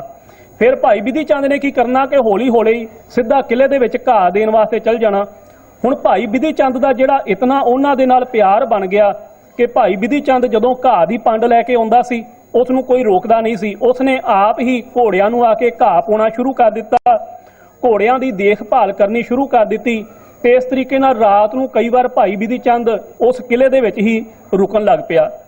ਭਾਈ ਬਿਧੀ ਚੰਦ ਨੇ ਅੱਧੀ ਕੁ ਰਾਤ ਨੂੰ ਕੀ ਕਰਨਾ, ਜਦੋਂ ਸਾਰੇ ਸੁੱਤੇ ਹੋਣੇ, ਕਿਲੇ ਦੀ ਦੀਵਾਰ ਦੇ ਨਾਲ ਦਰਿਆ ਜਿਹੜਾ ਲੰਘਦਾ ਸੀ ਉਸ ਨੇ ਇੱਕ ਵੱਡਾ ਜਿਹਾ ਪੱਥਰ ਚੁੱਕਣਾ ਤੇ ਦਰਿਆ ਦੇ ਵਿੱਚ ਸੁੱਟ ਦੇਣਾ ਤੇ ਜਦੋਂ ਪੱਥਰ ਦਰਿਆ ਦੇ ਵਿੱਚ ਡਿੱਗਣਾ ਉਹਦਾ ਕੁਝ ਖੜਾਕ ਹੋਣਾ। ਪਹਿਲ ਤਾਂ ਸਿਪਾਹੀਆਂ ਨੂੰ ਜਿਹੜਾ ਹਰਥਲ ਮਚ ਗਈ ਕਿ ਇਹ ਪਤਾ ਨਹੀਂ ਕੌਣ ਰਾਤ ਨੂੰ ਆ ਗਿਆ। ਫਿਰ ਰੋਜ਼ ਰਾਤ ਨੂੰ ਪੱਥਰ ਡਿੱਗਣ ਦੇ ਕਰਕੇ ਉਹਨਾਂ ਸੋਚਿਆ ਕਿ ਲੱਗਦਾ ਹੈ ਕੋਈ ਜਾਨਵਰ ਹੈ ਜਿਹੜਾ ਪਾਣੀ ਦੇ ਵਿੱਚੋਂ ਕਿਲੇ ਦੀ ਕੰਧ ਦੇ ਨਾਲ ਟਕਰਾਉਂਦਾ ਹੈ ਤੇ ਉਹਦਾ ਖੜਾਕ ਹੁੰਦਾ ਹੈ। ਇੱਕ ਦਿਨ ਕੀ ਹੋਇਆ, ਭਾਈ ਬਿਧੀ ਚੰਦ ਨੂੰ ਜਦੋਂ ਉਹਨਾਂ ਨੇ ਪੈਸੇ ਦਿੱਤੇ ਤੇ ਭਾਈ ਬਿਧੀ ਚੰਦ ਨੇ ਉਹਨਾਂ ਪਾਸੇ ਪੈਸਿਆਂ ਦੀ ਜਿਹੜੀ ਪਾਰਟੀ ਕੀਤੀ ਤੇ ਉਹਨਾਂ ਪੈਸਿਆਂ ਦੀ ਪਾਰਟੀ ਦੇ ਨਾਲ ਜਿਤਨੇ ਵੀ ਉਹ ਸਿਪਾਹੀ ਸਨ ਉਹ ਨਸ਼ੇ ਦੇ ਵਿੱਚ ਧੁੱਤ ਹੋ ਕੇ ਸਾਰੇ ਸੌਂ ਗਏ। ਜਦੋਂ ਸਾਰੇ ਸੌਂ ਗਏ ਹਨ ਭਾਈ ਬਿਧੀ ਚੰਦ ਨੇ ਬੜੇ ਪਿਆਰ ਦੇ ਨਾਲ ਘੋੜੇ ਨੂੰ ਖੋਲਿਆ, ਘੋੜੇ ਨੂੰ ਕਿਲੇ ਦੀ ਉਤਲੀ ਕੰਧ ਦੇ ਉੱਤੇ ਖੜ ਕੇ ਦਰਿਆ ਦੇ ਵਿੱਚ ਛਾਲ ਮਾਰ ਕੇ ਘੋੜੇ ਦੇ ਸਮੇਤ ਗੁਰੂ ਹਰਗੋਬਿੰਦ ਸਾਹਿਬ ਜੀ ਦੇ ਕੋਲ ਪਹੁੰਚ ਗਿਆ। ਹੁਣ ਜਦੋਂ ਘੋੜਾ ਰਾਤ ਨੂੰ ਚੋਰੀ ਹੋ ਗਿਆ ਹੈ, ਰੋਲਾ ਪੈ ਗਿਆ, ਆਲੇ ਦੁਆਲੇ ਨਾਕੇ ਲੱਗ ਗਏ ਹਨ ਕਿ ਘੋੜਾ ਕੌਣ ਲੈ ਗਿਆ। ਕਹਿੰਦੇ ਇਸ ਤਰੀਕੇ ਨਾਲ ਗੁਰੂ ਹਰਗੋਬਿੰਦ ਸਾਹਿਬ ਜੀ ਨੂੰ ਕਹਿਣ ਲੱਗਾ ਭਾਈ ਬਿਧੀ ਚੰਦ ਕਿ ਕਿਰਪਾ ਕਰੋ ਮੈਂ ਦੂਸਰਾ ਘੋੜਾ ਵੀ ਜਿਹੜਾ ਲੈ ਕੇ ਆਵਾਂ। ਹੁਣ ਦੂਸਰਾ ਘੋੜਾ ਲੈਣ ਦੇ ਵਾਸਤੇ ਭਾਈ ਬਿਧੀ ਚੰਦ ਨੇ ਇੱਕ ਨਜੂਮੀ ਦਾ ਜਿਹੜਾ ਭੇਖ ਧਾਰਿਆ। ਨਜੂਮੀ ਕੀ ਹੁੰਦਾ ਹੈ? ਜੋਤਸ਼ੀ ਜਿਹੜੇ ਹੱਥ ਵੇਖਦੇ ਹਨ। ਉਹ ਜਿਹੜਾ ਹੈ ਰੂਪ ਧਾਰ ਲਿਆ ਤੇ ਜਾ ਕੇ ਕਹਿੰਦੇ ਹਨ ਕਿ ਉਸ ਨਗਰ ਦੇ ਵਿੱਚ ਬੈਠ ਗਿਆ। ਇੱਕ ਦਿਨ ਜਿਹੜਾ ਕਿਲੇ ਦਾ ਉਹ ਜਿਹੜਾ ਫੌਜਦਾਰ ਲੰਘ ਰਿਹਾ ਸੀ ਉਸ ਨੂੰ ਵੇਖ ਕੇ ਭਾਈ ਬਿਧੀ ਚੰਦ ਕਹਿਣ ਲੱਗਾ ਕਿ ਲੱਗਦਾ ਹੈ ਤੁਸੀਂ ਬੜੇ ਉਦਾਸ ਜੇ ਫੇਰ ਰਹੇ ਹੋ, ਕੋਈ ਚਿੰਤਾ ਹੈ, ਕੋਈ ਕਾਰਨ ਹੈ, ਲੱਗਦਾ ਹੈ ਤੁਹਾਡੇ ਕਿਲੇ ਦੇ ਵਿੱਚ ਕੋਈ ਚੋਰੀ ਹੋ ਗਈ ਹੈ। ਉਸ ਨੇ ਜਦੋਂ ਇਹ ਗੱਲ ਸੁਣੀ ਨਾ ਤੇ ਉਹ ਕਹਿਣ ਲੱਗਾ ਕਿ ਲੱਗਦਾ ਹੈ ਕਿ ਇਹ ਬੰਦਾ ਕੋਈ ਜਾਣਕਾਰ ਹੈ। ਉਹ ਕਹਿੰਦਾ ਹਾਂ ਚੋਰੀ ਹੋ ਗਈ ਹੈ। ਭਾਈ ਬਿਧੀ ਚੰਦ ਕਹਿੰਦਾ ਮੈਂ ਦੱਸ ਸਕਦਾ ਹਾਂ, ਚੋਰ ਦਾ ਹੁਲੀਆ ਵੀ ਦੱਸ ਸਕਦਾ ਹਾਂ ਤੇ ਮੈਂ ਦੱਸ ਸਕਦਾ ਹਾਂ ਕਿ ਚੋਰੀ ਕਿਵੇਂ ਹੋਈ ਹੈ। ਕਿਲੇ ਦੇ ਵਿੱਚ ਲਿਆਂਦਾ ਗਿਆ। ਭਾਈ ਬਿਧੀ ਚੰਦ ਕਹਿੰਦਾ ਸਾਰੇ ਹਾਲਾਤ ਜਿਹੜੇ ਉਹੋ ਜਿਹੇ ਹੋਣੇ ਚਾਹੀਦੇ ਹਨ ਜਦੋਂ ਚੋਰੀ ਹੋਈ ਹੈ। ਕਹਿੰਦੇ ਉਸੇ ਤਰੀਕੇ ਨਾਲ ਰਾਤ ਦਾ ਸਮਾਂ ਹੋ ਗਿਆ। ਜਿਹੜਾ ਬੰਦਾ ਜਿੱਥੇ ਪਿਆ ਹੋਇਆ ਸੀ ਉਹ ਉੱਥੇ ਪੈ ਗਿਆ, ਸਾਰੇ ਸੁੱਤੇ ਹੋਏ ਸਨ। ਭਾਈ ਬਿਧੀ ਚੰਦ ਨੇ ਦੂਸਰੇ ਘੋੜੇ ਦੇ ਥਾਪੀ ਮਾਰੀ, ਉੱਤੇ ਕਾਠੀ ਪਾਈ, ਆਲੇ ਦੁਆਲੇ ਫਿਰਨ ਲੱਗਾ। ਫਿਰਨ ਤੋਂ ਬਾਅਦ ਸਾਰਿਆਂ ਨੂੰ ਕਹਿਣ ਲੱਗਾ ਕਿ ਉਸੇ ਤਰੀਕੇ ਨਾਲ ਸਾਰੇ ਪੈ ਜਾਓ। ਹੁਣ ਭਾਈ ਬਿਧੀ ਚੰਦ ਘੋੜੇ ਨੂੰ ਉਸੇ ਤਰੀਕੇ ਨਾਲ ਕੰਧ ਦੇ ਉੱਤੇ ਖੜ ਕੇ ਸਵਾਰ ਹੋ ਗਿਆ ਤੇ ਕੰਧ ਦੇ ਉੱਤੇ ਖਲੋ ਕੇ ਘੋੜੇ ਦੇ ਉੱਤੇ ਚੜ ਕੇ ਕਹਿਣ ਲੱਗਾ ਮੈਂ ਭਾਈ ਬਿਧੀ ਚੰਦ 6ਵੇਂ ਪਾਤਸ਼ਾਹ ਗੁਰੂ ਹਰਗੋਬਿੰਦ ਸਾਹਿਬ ਦਾ ਸਿੱਖ। ਕਹਿੰਦਾ ਪਹਿਲਾ ਘੋੜਾ ਵੀ ਮੈਂ ਖੜਿਆ ਸੀ ਤੇ ਦੂਸਰਾ ਘੋੜਾ ਵੀ ਉੱਥੇ ਚੱਲਿਆ ਜਿੱਥੇ ਪਹਿਲਾ ਘੋੜਾ ਗਿਆ ਸੀ। ਉਹਨੇ ਠਿੱਬੀ ਮਾਰੀ ਤੇ ਘੋੜਾ ਜਿਹੜਾ ਲੈ ਕੇ ਚਲਾ ਗਿਆ। ਇਹ ਦੂਸਰਾ ਜਿਹੜਾ ਕਾਰਨ ਬਣਿਆ ਸੀ ਇਹ ਤੀਸਰੀ ਮਹਿਰਾਜ ਦੀ ਜੰਗ ਦਾ। ਇਹ ਮੁਖਲਿਸ ਖਾਂ ਜਿਹੜਾ 12,000 ਫੌਜ ਲੈ ਕੇ ਗੁਰੂ ਘਰ ਦੇ ਉੱਤੇ ਸਵਾਰ ਹੋਇਆ। ਇੱਥੇ ਵੀ ਭਾਈ ਹੋਰ ਜਿਤਨੇ ਭਾਈ ਜੇਠਾ ਜੀ ਪਿੰਡ ਸਿੱਧਵਾਂ ਦੇ ਰਹਿਣ ਵਾਲੇ, ਉਹਨਾਂ ਦੀ ਸ਼ਹੀਦੀ ਇਸ ਮਹਿਰਾਜ ਦੀ ਜੰਗ ਦੇ ਵਿੱਚ ਹੋਈ। ਹੋਰ ਸਿੱਖ ਜਿਹੜੇ ਸਨ ਉਹਨਾਂ ਨੇ ਜਾਨਾਂ ਹੂਲ ਕੇ ਸਿਰ ਤਲੀ ਦੇ ਉੱਤੇ ਰੱਖ ਕੇ ਮਹਿਰਾਜ ਦੀ ਜੰਗ ਦੇ ਵਿੱਚ ਹਿੱਸਾ ਲਿਆ। ਤੇ ਕਹਿੰਦੇ ਹਨ ਜਦੋਂ ਮੁਖਲਿਸ ਖਾਂ ਦਬਿਸਤਾਨੇ ਮਜਾਹਿਬ ਦਾ ਕਰਤਾ ਜਿਹੜਾ ਮੋਹਸਨ ਫਾਨੀ ਇਹ ਗੱਲ ਲਿਖਦਾ ਹੈ, ਉਹ ਕਹਿੰਦਾ ਜਦੋਂ ਗੁਰੂ ਹਰਗੋਬਿੰਦ ਸਾਹਿਬ ਜੀ ਅਤੇ ਮੁਖਲਿਸ ਖਾਨ ਦਾ ਸਾਹਮਣਾ ਦੇਖਿਆ ਨਾ, ਤੇ ਮੁਖਲਿਸ ਖਾਂ ਗੁਰੂ ਹਰਗੋਬਿੰਦ ਸਾਹਿਬ ਜੀ ਦੇ ਉੱਤੇ ਸਾਹਮਣੇ ਜਦੋਂ ਆਇਆ ਤੇ ਗੁਰੂ ਹਰਗੋਬਿੰਦ ਸਾਹਿਬ ਜੀ ਕਹਿਣ ਲੱਗੇ ਮੁਖਲਿਸ ਖਾਂ ਵਾਰ ਕਰ। ਕਹਿੰਦੇ ਉਸਨੇ ਪਹਿਲਾ ਵਾਰ ਕੀਤਾ। ਪਹਿਲਾ ਵਾਰ ਜਿਹੜਾ ਹੈ ਗੁਰੂ ਸਾਹਿਬ ਜੀ ਦੇ ਇਹ ਖੱਬੇ ਪੰਨਿਓਂ ਕੰਨ ਦੇ ਲਾਗਿਓਂ ਹੋ ਕੇ ਨਿਕਲ ਗਿਆ। ਦੂਸਰਾ ਵਾਰ ਫਿਰ ਗੁਰੂ ਸਾਹਿਬ ਜੀ ਨੇ ਕਹਿਣ ਲੱਗੇ ਕਿ ਤੂੰ ਦੂਸਰਾ ਵਾਰ ਵੀ ਕਰ। ਉਸਨੇ ਦੂਸਰਾ ਵਾਰ ਵੀ ਕੀਤਾ। ਫਿਰ ਗੁਰੂ ਸਾਹਿਬ ਜੀ ਕਹਿਣ ਲੱਗੇ ਤੀਸਰਾ ਵਾਰ ਵੀ ਕਰ। ਉਸਨੇ ਤੀਸਰਾ ਵਾਰ ਵੀ ਕੀਤਾ। ਮੋਹਸਨ ਫਾਨੀ ਐਂ ਲਿਖਦਾ ਹੈ, ਉਹ ਕਹਿੰਦਾ ਹੈ ਮੈਨੂੰ ਐਂ ਲੱਗਦਾ ਜਿਵੇਂ ਗੁਰੂ ਹਰਗੋਬਿੰਦ ਸਾਹਿਬ ਜੀ ਮੁਖਲਿਸ ਖਾਨ ਨੂੰ ਤਲਵਾਰ ਚਲਾਉਣ ਦੀ ਜਾਂਚ ਦੱਸ ਰਹੇ ਸਨ ਤੇ ਗੁਰੂ ਹਰਗੋਬਿੰਦ ਸਾਹਿਬ ਜੀ ਦੇ ਚਿਹਰੇ ਦੇ ਉੱਤੇ ਮੁਸਕਰਾਹਟ ਸੀ। ਕਹਿੰਦੇ ਚਲੋ 3 ਵਾਰ ਖਾਲੀ ਚਲ ਗਏ ਨਾ, ਤੇ ਗੁਰੂ ਹਰਗੋਬਿੰਦ ਸਾਹਿਬ ਜੀ ਕਹਿਣ ਲੱਗੇ ਮੁਖਲਿਸ ਖਾਂ ਵਾਰ ਐਉਂ ਨਹੀਂ ਐਂ ਕਰੀਦਾ ਹੈ। ਗੁਰੂ ਹਰਗੋਬਿੰਦ ਸਾਹਿਬ ਜੀ ਨੇ ਖੰਡਾ ਘੁਮਾਇਆ ਤੇ ਖੰਡਾ ਮੁਖਲਿਸ ਖਾਂ ਦੇ ਮੋਢੇ ਤੋਂ ਲੈ ਕੇ ਕਮਰ ਤੱਕ ਮੁਖਲਿਸ ਖਾਂ ਦੇ 2 ਹਿੱਸੇ ਕਰਕੇ ਖੰਡਾ ਚੀਰ ਕੇ ਚਲਾ ਗਿਆ ਤੇ ਇਹ ਤੀਸਰੀ ਜੰਗ ਜਿਹੜੀ ਸੀ ਇਹ ਵੀ ਸਿੱਖਾਂ ਨੇ ਜਿੱਤ ਲਈ। ਹੁਣ ਚੌਥੀ ਜੰਗ ਜਿਹੜੀ ਸੀ ਇਹ ਸੀ ਕਰਤਾਰਪੁਰੇ ਦੀ ਜੰਗ। ਇਹ ਮੁਖਲਿਸ ਖਾਂ ਅਤੇ ਹੋਰ ਫੌਜਾਂ ਦੀ ਮਹਿਰਾਜ ਦੀ ਜੰਗ ਦੀ ਹੋਈ ਹਾਰ ਨੂੰ ਲੈ ਕੇ ਉਹ ਲੱਭ ਰਹੇ ਸਨ ਕਿ ਕਿਹੜਾ ਵੇਲਾ ਆਵੇ ਤੇ ਗੁਰੂ ਘਰ ਦੇ ਉੱਤੇ ਹਮਲਾ ਕਰਕੇ ਸਿੱਖਾਂ ਨੂੰ ਜਿਹੜਾ ਨੀਵਾ ਵਿਖਾਇਆ ਜਾਵੇ। ਹੁਣ ਇੱਥੇ ਜਿਹੜੀ ਹੈ ਪੈਂਦੇ ਖਾਂ, ਇਹ ਪੈਂਦੇ ਖਾਂ ਉਹ ਸੀ ਜਿਸ ਨੂੰ ਗੁਰੂ ਹਰਗੋਬਿੰਦ ਸਾਹਿਬ ਜੀ ਨੇ ਪੁੱਤਾਂ ਵਾਂਗੂ ਪਾਲਿਆ ਸੀ। ਇਹ ਜਿਹੜਾ ਹੈ ਅੰਦਰ ਖਾਤੇ ਕਿਸੇ ਨਾ ਕਿਸੇ ਤਰੀਕੇ ਦੇ ਨਾਲ ਗੁਰੂ ਘਰ ਦਾ ਵਿਰੋਧੀ ਹੋ ਗਿਆ। ਇਹਨੇ ਗੰਢ ਤੁੱਪ ਕਰਕੇ ਜਿਹੜੀ ਸੀ ਇਸ ਚੌਥੀ ਜੰਗ ਦੇ ਵਿੱਚ ਫੌਜਾਂ ਜਿਹੜੀਆਂ ਚੜਾਈਆਂ ਤੇ ਇਸ ਚੌਥੀ ਜੰਗ ਦੇ ਵਿੱਚ ਵੀ ਜਿਵੇਂ ਆਪ ਜੀ ਨੇ ਸੁਣਿਆ, ਜਦੋਂ ਪੈਂਦੇ ਖਾਂ ਗੁਰੂ ਸਾਹਿਬ ਜੀ ਦੇ ਸਾਹਮਣੇ ਆਇਆ ਹੈ ਤੇ ਗੁਰੂ ਸਾਹਿਬ ਜੀ ਕਹਿਣ ਲੱਗੇ ਪੈਂਦੇ ਖਾਂ ਆਖਰ ਤੂੰ ਸਾਡਾ ਸੇਵਕ ਹੈ ਤੇ ਇਸ ਕਰਕੇ ਅਸੀਂ ਚਾਹੁੰਦੇ ਹਾਂ ਕਿ ਤੂੰ ਪਹਿਲਾ ਵਾਰ ਕਰੇ। ਉਸਨੇ ਵਾਰ ਕੀਤੇ, ਵਾਰ ਖਾਲੀ ਗਏ। ਇੱਕ ਵਾਰ ਇਹੋ ਜਿਹਾ ਕੀਤਾ ਕਿ ਗੁਰੂ ਸਾਹਿਬ ਜੀ ਦੀ ਤਲਵਾਰ ਦੇ ਉੱਤੇ ਤਲਵਾਰ ਵੱਜ ਕੇ ਉਹਦੀ ਤਲਵਾਰ 2 ਹਿੱਸੇ ਹੋ ਗਈ, ਹੱਥ ਦੇ ਵਿੱਚ ਕੇਵਲ ਮੁੱਠ ਰਹਿ ਗਈ। ਹੁਣ ਜਦੋਂ ਹੱਥ ਦੇ ਵਿੱਚ ਮੁੱਠ ਰਹਿ ਗਈ ਨਾ, ਇਹ ਜਲਦੀ ਘੋੜੇ ਦੇ ਉੱਤੋਂ ਇਸਨੇ ਛਾਲ ਮਾਰੀ, ਥੱਲੇ ਉਤਰਿਆ। ਹੁਣ ਗੁਰੂ ਹਰਗੋਬਿੰਦ ਸਾਹਿਬ ਜੀ ਨੇ ਇਸ ਨੂੰ ਲੜਨ ਦੇ ਜੰਗ ਦੇ ਢੰਗ ਵੀ ਸਿਖਾਏ ਸਨ। ਇਹਨੇ ਕੀ ਕੀਤਾ ਕਿ ਜਲਦੀ ਜਾ ਕੇ ਨਾ ਗੁਰੂ ਹਰਗੋਬਿੰਦ ਸਾਹਿਬ ਦੇ ਘੋੜੇ ਦੇ ਥੱਲੇ ਵੜ ਗਿਆ। ਇਹ ਗੁਰੂ ਸਾਹਿਬ ਜੀ ਨੇ ਇਸ ਨੂੰ ਇੱਕ ਤਰੀਕਾ ਸਿਖਾਇਆ ਸੀ ਕਿ ਜੇਕਰ ਦੂਸਰੇ ਦੇ ਉੱਤੇ ਜਿੱਤ ਪ੍ਰਾਪਤ ਕਰਨੀ ਹੋਵੇ ਨਾ, ਘੋੜੇ ਦੇ ਥੱਲੇ ਵੜ ਕੇ ਤੇ ਘੋੜੇ ਨੂੰ ਸਵਾਰ ਦੇ ਸਮੇਤਾਂ ਹੀ ਥੱਲੇ ਜਿਹੜਾ ਸੁੱਟ ਦਿੱਤਾ ਜਾਵੇ। ਇਤਨਾ ਤਾਕਤਵਰ ਸੀ ਇਹ ਕਿ ਘੋੜੇ ਨੂੰ ਚੁੱਕ ਕੇ ਸਵਾਰ ਦੇ ਸਮੇਤ ਹੇਠਾਂ ਸੁੱਟ ਦਿੰਦਾ ਸੀ। ਇਹ ਜਦੋਂ ਘੋੜੇ ਨੂੰ ਸੁੱਟਣ ਲੱਗਾ, ਘੋੜਾ ਤੇ ਇਹਦੇ ਕੋਲੋਂ ਸੁੱਟਿਆ ਨਹੀਂ ਗਿਆ ਕਿਉਂਕਿ ਗੁਰੂ ਸਾਹਿਬ ਜੀ ਉੱਤੇ ਸਵਾਰ ਸਨ, ਪਰ ਘੋੜੇ ਨੂੰ ਅਗਾਂਹ ਵਧਣ ਤੋਂ ਇਸ ਨੇ ਰੋਕ ਲਿਆ। ਗੁਰੂ ਹਰਗੋਬਿੰਦ ਸਾਹਿਬ ਜੀ ਨੇ ਕੀ ਕੀਤਾ, ਆਪਣੀ ਢਾਲ ਚੁੱਕੀ, ਢਾਲ ਇਤਨੇ ਜ਼ੋਰ ਦੇ ਨਾਲ ਇਹਦੇ ਸਿਰ ਦੇ ਉੱਤੇ ਮਾਰੀ ਕਿ ਬੇਹੋਸ਼ ਹੋ ਕੇ ਥੱਲੇ ਡਿੱਗ ਪਿਆ। ਗੁਰੂ ਸਾਹਿਬ ਜੀ ਥੱਲੇ ਉਤਰੇ, ਥੱਲੇ ਉਤਰ ਕੇ ਇਸ ਨੂੰ ਆਪਣੀ ਗੋਦ ਦੇ ਵਿੱਚ ਬਿਠਾ ਲਿਆ ਤੇ ਕਹਿਣ ਲੱਗੇ ਕਿ ਪੈਂਦੇ ਖਾਂ ਪੜ੍ਹ ਕਲਮਾ, ਤੇਰਾ ਅਖੀਰਲਾ ਵਕਤ ਆ ਗਿਆ ਹੈ। ਤੇ ਪੈਂਦੇ ਖਾਂ ਕਹਿਣ ਲੱਗਾ ਸਤਿਗੁਰੂ ਜੀ ਤੁਹਾਡੀ ਮਿਹਰ ਦੀ ਨਿਗਾਹ ਜਿਹੜੀ ਹੈ ਇਹ ਹੀ ਮੇਰੇ ਵਾਸਤੇ ਕਲਮਾ ਹੈ। ਹੁਣ ਗੁਰੂ ਹਰਗੋਬਿੰਦ ਸਾਹਿਬ ਜੀ ਦੇ ਕੀਤੇ ਹੋਏ ਪਰਉਪਕਾਰ ਜਿਹੜੇ ਹਨ ਉਹਦੇ ਸਾਹਮਣੇ ਆਏ ਤੇ ਕਹਿਣ ਲੱਗਾ ਕਿ ਪਾਤਸ਼ਾਹ ਮੈਨੂੰ ਬਖਸ਼ ਦਿਓ ਕਿਉਂਕਿ ਮੈਂ ਤੁਹਾਡੇ ਘਰ ਦਾ ਲੂਣ ਖਾ ਕੇ ਮੈਂ ਤੁਹਾਡੇ ਨਾਲ ਗਲਤ ਕੰਮ ਕੀਤਾ ਹੈ, ਮੈਂ ਤੁਹਾਡੇ ਇਹਸਾਨਾਂ ਦਾ ਬਦਲਾ ਕਦੀ ਵੀ ਨਹੀਂ ਚੁਕਾ ਸਕਦਾ। ਇਸ ਤਰੀਕੇ ਨਾਲ ਪੈਂਦੇ ਖਾਂ ਜਿਹੜਾ ਸੀ ਨਾ ਉਹ ਅਕਾਲ ਚਲਾਣਾ ਕਰ ਗਿਆ ਗੁਰੂ ਸਾਹਿਬ ਜੀ ਦੀ ਗੋਦ ਦੇ ਵਿੱਚ ਹੀ। ਭਾਈ ਗੁਰਦਾਸ ਜੀ ਨੇ ਇੱਕ ਗੱਲ ਬੜੀ ਵਧੀਆ ਲਿਖੀ ਹੈ। ਉਹ ਕਹਿੰਦੇ ਹਨ ਖੂਹ ਦੇ ਵਿੱਚੋਂ ਪਾਣੀ ਕੱਢਣਾ ਹੋਵੇ ਨਾ ਤੇ ਪਾਣੀ ਜਿਹੜਾ ਹੈ ਆਪਣੇ ਆਪ ਨਹੀਂ ਨਿਕਲਦਾ। ਪਾਣੀ ਕੱਢਣ ਦੇ ਵਾਸਤੇ ਡੋਲ ਜਾਂ ਬਾਲਟੀ ਦੇ ਕੁੰਡੇ ਦੇ ਨਾਲ ਰੱਸੀ ਬੰਨਣੀ ਪੈਂਦੀ ਹੈ। ਰੱਸੀ ਬੰਨਣ ਤੋਂ ਬਾਅਦ ਉਸ ਨੂੰ ਵਿੱਚ ਲਟਕਾਉਣ ਦੇ ਨਾਲ ਫੇਰ ਜਿਹੜਾ ਪਾਣੀ ਤਾਂ ਨਿਕਲਦਾ ਹੈ। ਉਹ ਕਹਿੰਦੇ ਹਨ ਜਿਉਂ ਕਰ ਖੂਹੋਂ ਨਿਕਲੇ ਗਲ ਬੱਧੇ ਪਾਣੀ, ਜਿਉਂ ਮਨ ਕਾਲੇ ਸੱਪ ਸਿਰ ਹੱਥ ਹੱਸ ਦੇ ਨਾ ਜਾਣੀ। ਕਾਲਾ ਸੱਪ ਨਾਗ ਹੁੰਦਾ ਹੈ, ਕਹਿੰਦੇ ਹਨ ਉਹਦੇ ਸਿਰ ਦੇ ਵਿੱਚ ਮਣੀ ਹੁੰਦੀ ਹੈ, ਤੇ ਹੁਣ ਸੱਪ ਦੇ ਕੋਲੋਂ ਮਣੀ ਲੈਣੀ ਹੋਵੇ ਤੇ ਸੱਪ ਐਵੇਂ ਮਣੀ ਨਹੀਂ ਦੇ ਦਿੰਦਾ, ਉਹਦਾ ਡੰਗ ਬੜਾ ਤੇਜ਼ ਹੁੰਦਾ ਹੈ। ਸੱਪ ਨੂੰ ਪਹਿਲੋਂ ਖਤਮ ਕੀਤਾ ਜਾਂਦਾ ਹੈ, ਫੇਰ ਮਣੀ ਦਿੰਦਾ ਹੈ। ਉਹ ਕਹਿੰਦੇ ਹਨ ਜਿਉਂ ਮੂੰਹ ਭੰਨੇ ਗਰੀ ਦੇ ਨਲੀਅਰ ਨਿਸ਼ਾਨੀ। ਨਾਰੀਅਲ ਜਿਹੜਾ ਹੁੰਦਾ ਹੈ ਉਹਦੇ ਵਿੱਚ ਗਿਰੀ ਹੁੰਦੀ ਹੈ, ਤੇ ਗਿਰੀ ਕੱਢਣ ਦੇ ਵਾਸਤੇ ਪਹਿਲੋਂ ਨਾਰੀਅਲ ਨੂੰ ਤੋੜਿਆ ਜਾਂਦਾ ਹੈ, ਫੇਰ ਵਿੱਚੋਂ ਜਿਹੜੀ ਹੈ ਗਿਰੀ ਨਿਕਲਦੀ ਹੈ। ਤਿਲਾਂ ਦੇ ਵਿੱਚੋਂ ਤੇਲ ਐਵੇਂ ਨਹੀਂ ਨਿਕਲਦਾ।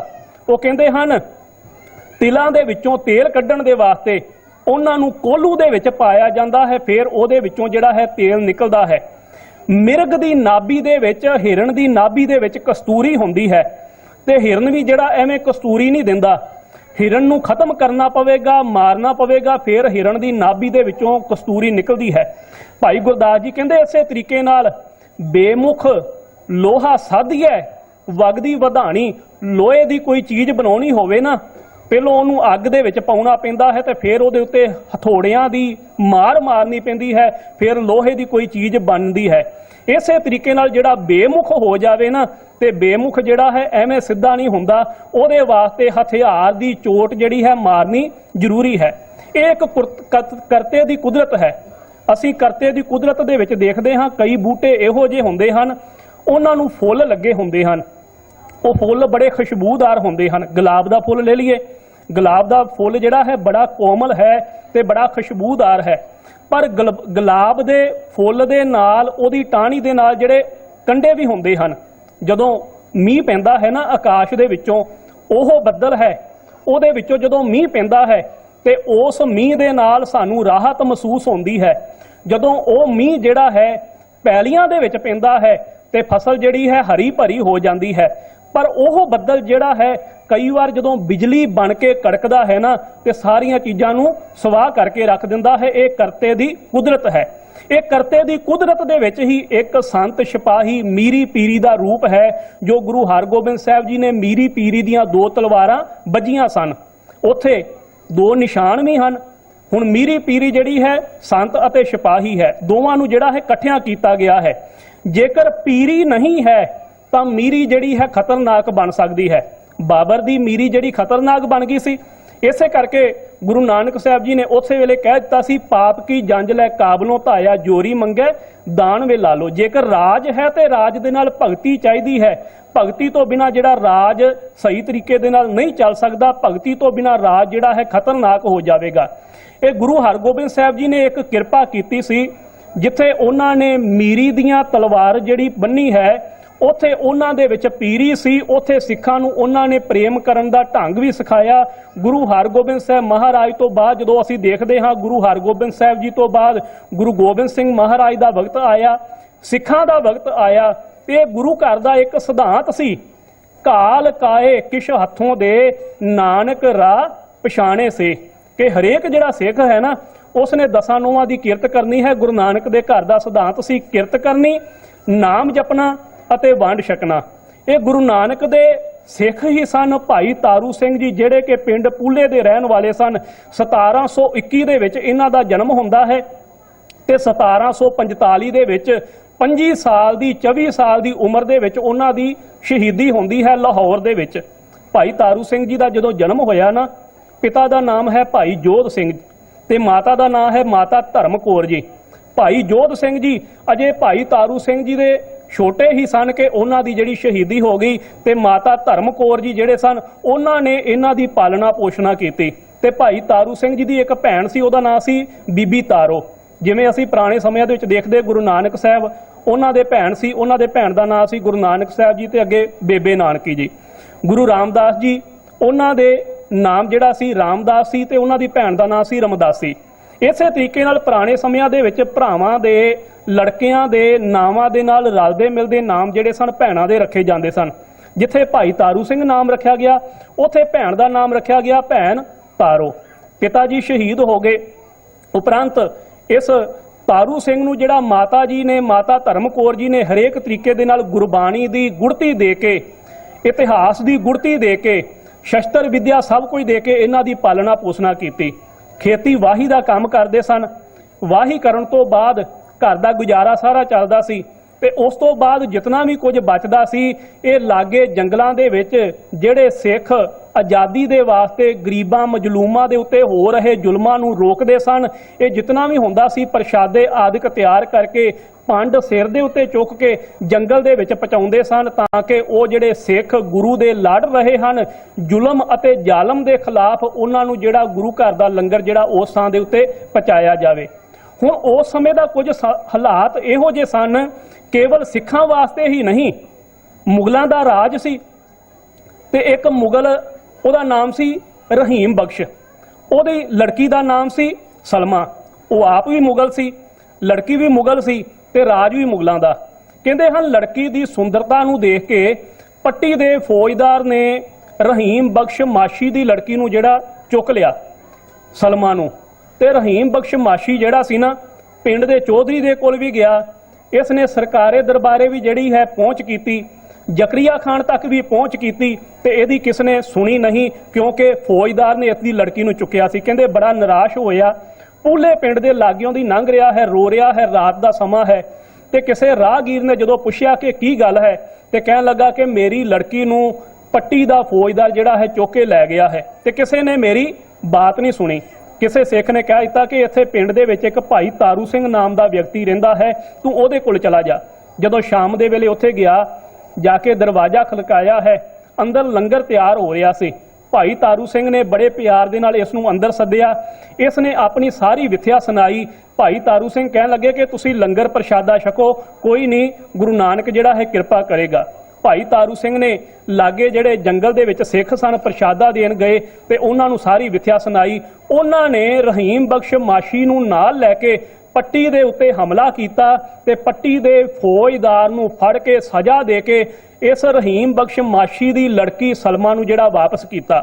ਤੇ ਹੁਣ ਉਸ ਸਮੇਂ ਕੁਝ ਮੁਖਬਰੀਏ ਵੀ ਉਹ ਲੋਕ ਸਨ ਜਿਨ੍ਹਾਂ ਦੇ ਉੱਤੇ ਗੁਰੂ ਨਾਨਕ ਦੇ ਘਰ ਨੇ ਉਪਕਾਰ ਕੀਤੇ ਸਨ, ਪਰ ਉਹ ਲੋਕ ਉਪਕਾਰਾਂ ਨੂੰ ਭੁਲਾ ਕੇ ਕੁਝ ਇਨਾਮਾਂ ਦੀ ਖਾਤਰ, ਕੁਝ ਮਾਇਆ ਦੀ ਖਾਤਰ ਜਿਹੜੇ ਅਕਿਰਤ ਘਣ ਬਣ ਚੁੱਕੇ ਸਨ। ਉਹਨਾਂ ਦੇ ਵਿੱਚੋਂ ਸੀ ਇੱਕ ਜੰਡਿਆਲੇ ਦਾ ਰਹਿਣ ਵਾਲਾ ਹਰਭਗਤ ਨਰੰਜਨੀਆ, ਇਹ ਮੁਖਬਰ ਸੀ। ਇਹ ਸਰਕਾਰੇ ਦਰਬਾਰੇ ਜਿਵੇਂ ਅੱਜ ਅਸੀਂ ਦੇਖਦੇ ਹਾਂ ਕਿ ਥਾਂ ਥਾਂ ਦੇ ਉੱਤੇ ਨਾਲੇ ਉਹ ਲੋਕ ਗੁਰੂ ਘਰਾਂ ਦੇ ਵਿੱਚ ਵੀ ਬੈਠੇ ਰਹਿੰਦੇ ਹਨ, ਇੱਕ ਦੂਸਰੇ ਦੀ ਹਾਮੀ ਵੀ ਭਰਨੀ ਤੇ ਨੁਕਸਾਨ ਪਹੁੰਚਾਉਣ ਦੇ ਵਾਸਤੇ, ਆਪਣੇ ਆਪ ਨੂੰ ਉੱਚੀਆਂ ਚੁੱਕਣ ਦੇ ਵਾਸਤੇ ਸਰਕਾਰੇ ਦਰਬਾਰੇ ਕਿਸੇ ਨਾ ਕਿਸੇ ਤਰੀਕੇ ਨਾਲ ਸੂਹਾਂ ਪਹੁੰਚਾ ਕੇ ਦੂਸਰੇ ਸਿੱਖਾਂ ਨੂੰ ਜਿਹੜਾ ਨੁਕਸਾਨ ਪਹੁੰਚਾਉਣਾ, ਉਹ ਇਨਾਮ ਦੀ ਖਾਤਰ। ਇਹਨਾਂ ਦੇ ਵਿੱਚੋਂ ਇੱਕ ਸੀ ਹਰਭਗਤ ਨਰੰਜਨੀਆ। ਇਸ ਨੇ ਕੀ ਕੀਤਾ, ਇਸ ਨੇ ਜ਼ਕਰੀਆ ਖਾਨ ਦੇ ਕੋਲ ਸ਼ਿਕਾਇਤ ਕਰ ਦਿੱਤੀ। ਕਹਿਣ ਲੱਗਾ ਕਿ ਪੂਲੇ ਪਿੰਡ ਦੇ ਵਿੱਚ ਇੱਕ ਸਿੱਖ ਰਹਿੰਦਾ ਹੈ, ਉਹ ਜਿਹੜਾ ਹੈ ਬਾਗੀਆਂ ਦੀ ਮਦਦ ਕਰਦਾ ਹੈ, ਉਹਦੇ ਕੋਲ ਖਾੜਕੂ ਲੋਕ ਰਾਤ ਨੂੰ ਆਉਂਦੇ ਹਨ। ਗਿਆਨੀ ਗਿਆਨ ਸਿੰਘ ਜੀ ਨੇ ਪੰਥ ਪ੍ਰਕਾਸ਼ ਦੇ ਵਿੱਚ ਕੁਝ ਇਸ ਤਰੀਕੇ ਨਾਲ ਲਿਖਿਆ ਹੈ। ਉਹ ਕਹਿੰਦਾ ਹਰਭਗਤ ਨਰੰਜਨੀਏ ਯੋਂ ਫਿਰ ਕਹੀ ਪੂਲੋ ਪਿੰਡ ਇੱਕ ਮਾਝੇ ਮਹੀ, ਮਾਝੇ ਦੇ ਵਿੱਚ ਇੱਕ ਪੂਲਾ ਪਿੰਡ ਹੈ।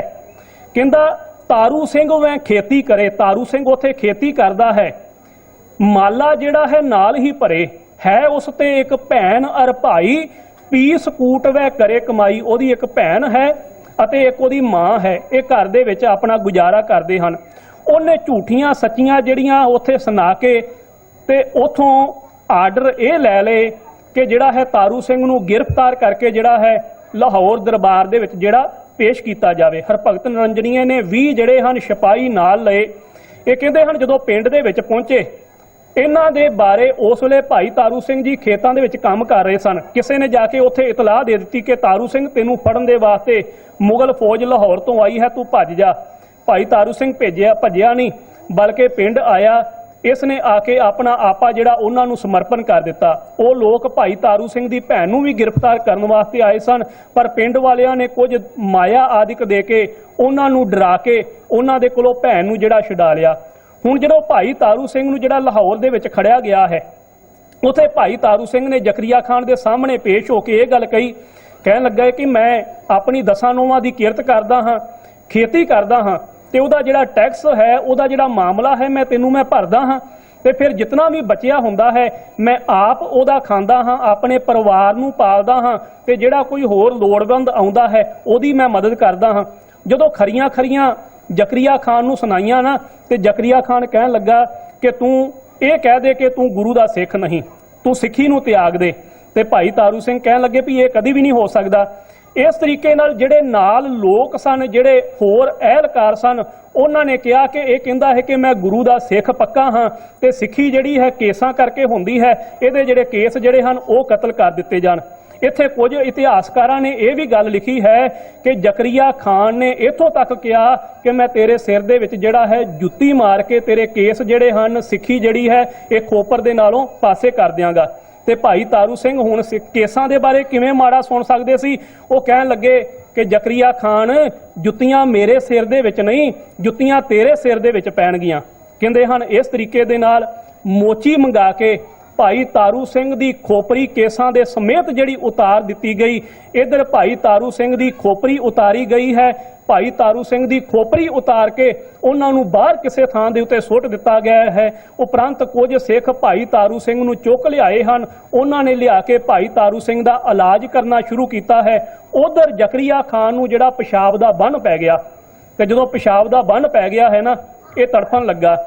ਤੇ ਕਿਸੇ ਨੇ ਆ ਕੇ ਇਸ ਨੂੰ ਦੱਸਿਆ ਕਿ ਤੂੰ ਭਾਈ ਤਾਰੂ ਸਿੰਘ ਜਿਹੜਾ ਇੱਕ ਨੇਕ ਪੁਰਸ਼ ਸੀ, ਜਿਹੜਾ ਭਗਤ ਸੀ, ਜਿਹੜਾ ਸੰਤ ਪੁਰਸ਼ ਸੀ, ਤੂੰ ਉਹਦੇ ਨਾਲ ਜਿਹੜਾ ਕੰਮ ਕੀਤਾ ਹੈ ਨਾ, ਉਹਦੇ ਕਰਕੇ ਜਿਹੜਾ ਤੈਨੂੰ ਪਿਸ਼ਾਬ ਦਾ ਬੰਨ ਪਿਆ ਹੈ। ਉਹ ਕਹਿਣ ਲੱਗਾ ਹੁਣ ਕੀ ਕਰਾਂ? ਇਹਨੇ ਕੀ ਕੀਤਾ? ਭਾਈ ਸ਼ੁਬੇਗ ਸਿੰਘ ਤੱਕ ਪਹੁੰਚ ਕੀਤੀ। ਭਾਈ ਸ਼ੁਬੇਗ ਸਿੰਘ ਉਹ ਸੀ ਜਿਹੜਾ ਲਾਹੌਰ ਦਰਬਾਰ ਦੇ ਵਿੱਚ ਨੌਕਰੀ ਕਰਦਾ ਸੀ, ਤੇ ਸਿੱਖਾਂ ਦੇ ਨਾਲ ਉਹਦੇ ਪੂਰੇ ਸੰਬੰਧ ਵੀ ਸਨ। ਭਾਈ ਸ਼ੁਬੇਗ ਸਿੰਘ ਦੇ ਨਾਲ ਪਹੁੰਚ ਕਰਕੇ ਕਹਿਣ ਲੱਗਾ ਕਿ ਕਿਸੇ ਨਾ ਕਿਸੇ ਤਰੀਕੇ ਨਾਲ ਮੈਨੂੰ ਬਚਾਇਆ ਜਾਵੇ। ਹੁਣ ਜਦੋਂ ਸਿੱਖਾਂ ਦੇ ਕੋਲ ਇਹ ਗੱਲ ਪਤਾ ਲੱਗਾ ਹੈ, ਤੇ ਸਿੱਖਾਂ ਨੇ ਇਹ ਗੱਲ ਕਹੀ, ਕਹਿਣ ਲੱਗੇ ਕਿ ਭਾਈ ਤਾਰੂ ਸਿੰਘ ਜੀ ਨੇ ਇਹ ਗੱਲ ਕਹੀ ਸੀ ਕਿ ਜ਼ਕਰੀਆ ਖਾਨ ਤੇਰੇ ਸਿਰ ਦੇ ਵਿੱਚ ਜੁੱਤੀਆਂ ਪੈਣਗੀਆਂ। ਖਾਲਸੇ ਨੇ ਕਿਹਾ ਕਿ ਭਾਈ ਤਾਰੂ ਸਿੰਘ ਦੀ ਜੁੱਤੀ ਜਿਹੜੀ ਹੈ ਜ਼ਕਰੀਆ ਖਾਨ ਦੇ ਸਿਰ ਦੇ ਵਿੱਚ ਮਾਰੀ ਜਾਵੇ, ਫਿਰ ਜਿਹੜਾ ਹੈ ਜ਼ਕਰੀਆ ਖਾਨ ਠੀਕ ਹੋ ਜਾਵੇਗਾ। ਕਹਿੰਦੇ ਭਾਈ ਤਾਰੂ ਸਿੰਘ ਦੀ ਜੁੱਤੀ ਜਿਹੜੀ ਹੈ ਖੜੀ ਗਈ, ਉਸ ਨੂੰ ਕੱਪੜੇ ਦੇ ਵਿੱਚ ਲਪੇਟ ਕੇ ਜਿਹੜਾ ਹੈ ਜ਼ਕਰੀਆ ਖਾਨ ਦੇ ਸਿਰ ਦੇ ਉੱਤੇ ਮਾਰਿਆ ਗਿਆ, ਕੁਝ ਫਰਕ ਨਹੀਂ ਪਾਇਆ।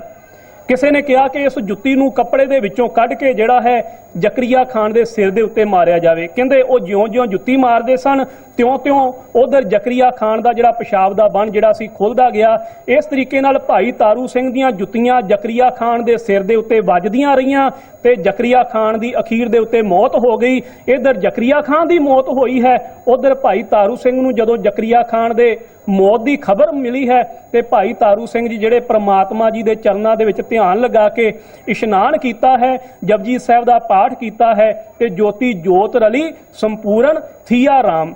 ਭਾਈ ਤਾਰੂ ਸਿੰਘ ਜੀ ਦੀ ਸ਼ਹੀਦੀ ਅੱਜ ਵੀ ਸਾਨੂੰ ਇਹ ਸੇਧ ਦਿੰਦੀ ਹੈ ਕਿ ਗੁਰੂ ਦਾ ਸਿੱਖ ਜਿਹੜਾ ਹੈ ਕਿਸੇ ਹਾਲਤ ਦੇ ਵਿੱਚ ਵੀ ਆਪਣੇ ਕੇਸਾਂ ਦੀ ਬੇਦਬੀ ਜਿਹੜਾ ਹੈ ਨਹੀਂ ਕਰਵਾ ਸਕਦਾ। ਪਰ ਅੱਜ ਕੁਝ ਹਾਲਾਤ ਹੋਰ ਬਣ ਗਏ ਹਨ, ਅਸੀਂ ਆਪਣੇ ਆਪ ਨੂੰ ਸਿੰਘ ਵੀ ਅਖਵਾਉਂਦੇ ਹਾਂ, ਸਿੱਖ ਵੀ ਕਹੀ ਜਾਂਦੇ ਹਾਂ, ਤੇ ਫਿਰ ਸਾਡੇ ਕੋਲ ਕੇਸ ਵੀ ਨਹੀਂ ਹਨ। ਮੈਂ ਜੰਮੂ ਦੀ ਇੱਕ ਘਟਨਾ ਪੜ੍ਹ ਰਿਹਾ ਸੀ, ਨੈਟ ਦੇ ਉੱਤੇ ਫੇਸਬੁੱਕ ਤੇ ਪਈ ਹੋਈ ਸੀ ਕਿ 3 ਨੌਜਵਾਨ B.Ed ਕਰਨ ਵਾਸਤੇ ਮਾਲਵੇ ਦੇ ਇਲਾਕੇ ਦੇ ਜੰਮੂ ਦੇ ਵਿੱਚ ਗਏ। ਜੰਮੂ ਦੇ ਵਿੱਚ ਕੁਝ ਜਾਣ ਦਾ ਮੌਕਾ ਮਿਲਿਆ ਸੀ ਅੱਜ ਤੋਂ ਕੁਝ ਸਾਲ ਪਹਿਲਾਂ। ਉੱਥੇ ਗੁਰੂ ਨਾਨਕ ਮਹੱਲੇ ਇੱਕ ਗੁਰਦੁਆਰਾ ਹੈ, ਉੱਥੇ ਇੱਕ ਸਮਾਗਮ ਸੀ। ਅਸੀਂ 4 ਦਿਨ ਉਸ ਸਮਾਗਮ ਦੇ ਵਿੱਚ ਰਹੇ, ਤੇ ਕੋਈ ਨੌਜਵਾਨ ਇਹੋ ਜਿਹਾ ਨਹੀਂ ਵੇਖਿਆ ਜਿਹਦੇ ਦਾੜੀ ਕੇਸ ਜਿਹੜੇ ਸਨ ਕਤਲ ਕੀਤੇ ਹੋਣ, ਸਾਰੇ ਸਾਬਤ ਸੂਰਤ ਸਨ। ਕਹਿੰਦੇ ਉਹ ਨੌਜਵਾਨ B.Ed ਕਰਨ ਵਾਸਤੇ ਉੱਥੇ ਗਏ ਸੀ, ਤੇ ਦਾੜੀਆਂ ਉਹਨਾਂ ਦੀਆਂ ਕਲੀਨ ਸ਼ੇਵ ਸਨ, ਕੈਂਚੀ ਦੇ ਨਾਲ ਕੱਟੀਆਂ ਹੋਈਆਂ ਸਨ, ਤੇ ਜੰਮੂ ਦੇ ਲੋਕ ਜਿਹੜੇ ਸਨ ਉਹਨਾਂ ਦੇ ਵੱਲ ਗਹਿਰੀ ਅੱਖ ਦੇ ਨਾਲ ਦੇਖ ਰਹੇ ਸਨ ਕਿ ਇਹ ਲੋਕ ਕਿੱਧਰੋਂ ਆ ਗਏ ਹਨ, ਸਿਰਾਂ ਤੇ ਪੱਗਾਂ ਬੰਨੀਆਂ ਹਨ, ਮੂੰਹ ਤੇ ਦਾੜੀਆਂ ਨਹੀਂ ਹਨ। ਕਹਿੰਦੇ ਇੱਕ ਦਿਨ ਉਹ ਤਿੰਨੇ ਜਿਹੜੇ ਹਨ ਇੱਕ ਨਾਈ ਦੀ ਦੁਕਾਨ ਦੇ ਉੱਤੇ ਚਲੇ ਗਏ, ਤੇ ਉਹ ਨਾਈ ਜਿਹੜਾ ਸੀ ਨਾ ਮੁਸਲਮਾਨ ਸੀ, ਜਿਹੜਾ ਮੁਸਲਮਾਨ ਦੀ ਦੁਕਾਨ ਸੀ, ਉਹਨੂੰ ਜਾ ਕੇ ਪੈਸੇ ਦੇ ਕੇ ਬਹਿ ਗਏ ਕੁਰਸੀ ਉੱਤੇ, ਕਹਿਣ ਲੱਗੇ ਕਿ ਤੂੰ ਸ਼ੇਪ ਕਰ ਦੇ। ਉਹ ਕਹਿਣ ਲੱਗਾ ਕਿ ਇਹ ਕੰਮ ਨਹੀਂ ਹੋ ਸਕਦਾ। ਕਹਿੰਦਾ ਵੀ ਮੈਂ ਜੇਕਰ ਇਹ ਕੰਮ ਕੀਤਾ, ਬਾਹਰ ਸਿੱਖਾਂ ਨੂੰ ਪਤਾ ਲੱਗ ਗਿਆ ਨਾ, ਤੇ ਸਿੱਖਾਂ ਨੇ ਆ ਕੇ ਮੇਰੀ ਦੁਕਾਨ ਜਿਹੜੀ ਹੈ ਸਾੜ ਦੇਣੀ ਹੈ। ਨਾਲੇ ਇੱਥੇ ਤਾਂ ਅੱਜ ਤੱਕ ਕੋਈ ਸਿੱਖ ਮੇਰੀ ਦੁਕਾਨ ਦੇ ਉੱਤੇ ਆਇਆ ਹੀ ਨਹੀਂ। ਉਹਨੇ ਪੈਸੇ ਦੇ ਰਹੇ ਸਨ ਕੋਲੋਂ, ਤੇ ਉਹਨੇ ਉਹਨਾਂ ਦੇ ਕੇਸ ਕਤਲ ਕਰਨ ਤੋਂ ਜਿਹੜੀ ਨਾ ਕਰ ਦਿੱਤੀ। ਇੱਕ ਉਹ ਸਮਾਂ ਸੀ ਜਦੋਂ ਲਾਲਚ ਦਿੱਤੇ ਜਾਂਦੇ ਸਨ ਕਿ ਤੁਸੀਂ ਆਪਣੇ ਕੇਸਾਂ ਨੂੰ ਕਤਲ ਕਰਾ ਦਿਓ, ਤੁਸੀਂ ਕਹਿ ਦਿਓ ਅਸੀਂ ਗੁਰੂ ਦੇ ਸਿੱਖ ਨਹੀਂ। ਪਰ ਉਦੋਂ ਸਿੱਖ ਇਹ ਕਹਿੰਦੇ ਸਨ ਮੇਰਾ ਸਿਰ ਜਾਏ ਤਾਂ ਜਾਏ, ਸਿੱਖੀ ਸਿਦਕ ਨਾ ਜਾਏ। ਅੱਜ ਅਸੀਂ ਕੋਲੋਂ ਪੈਸੇ ਦੇ ਕੇ ਆਪਣੇ ਕੇਸਾਂ ਨੂੰ ਕਤਲ ਕਰਵਾ ਰਹੇ ਹਾਂ, ਸਿੱਖੀ ਤੋਂ ਬੇਮੁਖ ਹੋ ਰਹੇ ਹਾਂ। ਗੁਰੂ ਕਿਰਪਾ ਕਰੇ ਅਸੀਂ ਆਪਣੇ ਇਤਿਹਾਸ ਨੂੰ ਸੁਣ ਕੇ ਆਪਣੇ ਇਤਿਹਾਸ ਦੇ ਨਾਲ ਜੁੜੀਏ, ਅਸੀਂ ਬਾਣੀ ਨੂੰ ਪੜ੍ਹ ਕੇ ਬਾਣੀ ਦੀ ਵਿਚਾਰ ਨੂੰ ਆਪਣੇ ਹਿਰਦੇ ਦੇ ਵਿੱਚ ਵਸਾਈਏ। ਸਤਿਗੁਰੂ ਜੀ ਅੱਜ ਜਿਸ ਮਹੀਨੇ ਦੀ ਵਿਚਾਰ ਹੋ ਰਹੀ ਹੈ, ਸਤਿਗੁਰੂ ਜੀ ਇਹੋ ਗੱਲ ਕਹਿੰਦੇ ਹਨ, ਸਾਵਣ ਸਰਸੀ ਕਾਮਣੀ ਚਰਨ ਕਮਲ ਸਿਉ ਪਿਆਰ, ਮਨ ਤਨ ਰੱਤਾ ਸੱਚ ਰੰਗ ਇੱਕੋ ਨਾਮ ਆਧਾਰ। ਸਾਉਣ ਦੇ ਮਹੀਨੇ ਦੇ ਵਿੱਚ ਉਹ ਜੀਵ ਰੂਪੀ ਇਸਤਰੀਆਂ ਜਿਹੜੀਆਂ ਹਨ ਸਾਰੇ ਰਸਾਂ ਦੇ ਨਾਲ ਭਰਪੂਰ ਹੋ ਜਾਂਦੀਆਂ ਹਨ। ਜਿਨ੍ਹਾਂ ਦਾ ਗੁਰੂ ਦੇ ਚਰਨਾਂ ਦੇ ਨਾਲ ਪਿਆਰ ਪੈ ਜਾਂਦਾ ਹੈ, ਉਹਨਾਂ ਦਾ ਮਨ, ਉਹਨਾਂ ਦਾ ਤਨ ਗੁਰੂ ਦੇ ਨਾਲ ਰੰਗਿਆ ਜਾਂਦਾ ਹੈ। ਫਿਰ ਇਹੋ ਜਿਹਾ ਰੰਗਿਆ ਜਾਂਦਾ ਹੈ, ਉਹਨਾਂ ਦੇ ਉੱਤੇ ਚਾਹੇ ਖੋਪਰੀਆਂ ਚੱਲਣ, ਚਾਹੇ ਉਹਨਾਂ ਨੂੰ ਦੇਗਾਂ ਦੇ ਵਿੱਚ ਉਬਾਲਿਆ ਜਾਵੇ, ਚਾਹੇ ਉਹਨਾਂ ਨੂੰ ਰੂੰ ਦੇ ਵਿੱਚ ਬੰਨ੍ਹ ਕੇ ਸਾੜ ਦਿੱਤਾ ਜਾਵੇ, ਚਾਹੇ ਉਹਨਾਂ ਨੂੰ ਤਤੀਆਂ ਤਵੀਆਂ ਦੇ ਉੱਤੇ ਬਿਠਾ ਦਿੱਤਾ ਜਾਵੇ, ਉਹ ਤਾਂ ਇਹੋ ਹੀ ਕਹਿੰਦੇ ਹਨ ਕਿ ਅਜੇ ਤਾਂ ਮੇਰੀਆਂ ਰਗਾਂ ਵਿੱਚ ਕਲਗੀਧਰ ਦਾ ਖੂਨ ਹੈ, ਅਜੇ ਤਾਂ ਮੇਰੀਆਂ ਰਗਾਂ ਵਿੱਚ ਕਲਗੀਧਰ ਦਾ ਖੂਨ ਹੈ। ਕੋਈ ਭੁੱਲ ਦੀ ਖਿਮਾ ਇਤਨੀ ਬੇਨਤੀ ਪ੍ਰਵਾਨ ਕਰਨੀ ਜੀ। ਇਸੇ ਇਤਿਹਾਸ ਨੂੰ ਆਪਾਂ ਅੱਜ ਉਹ ਕੱਲ ਤੋਂ ਗੁਰਮਤਿ ਟ੍ਰੇਨਿੰਗ ਕੈਂਪ ਸ਼ੁਰੂ ਹੋ ਰਿਹਾ ਹੈ 22 ਤਰੀਕ ਤੋਂ ਲੈ ਕੇ 28 ਤਰੀਕ ਤੱਕ। ਲੋੜ ਹੈ, ਅੱਜ ਲੋੜ ਹੈ ਕਿ ਸਾਡੇ ਬੱਚੇ ਜਿਹੜੇ ਹਨ ਇਸ ਵਿਦੇਸ਼ ਦੀ ਧਰਤੀ ਦੇ ਉੱਤੇ ਰਹਿੰਦਿਆਂ ਗੁਰਬਾਣੀ, ਬਾਣੀ ਅਤੇ ਬਾਣੇ ਦੇ ਵਿੱਚ ਪੂਰੇ ਹੋਣ।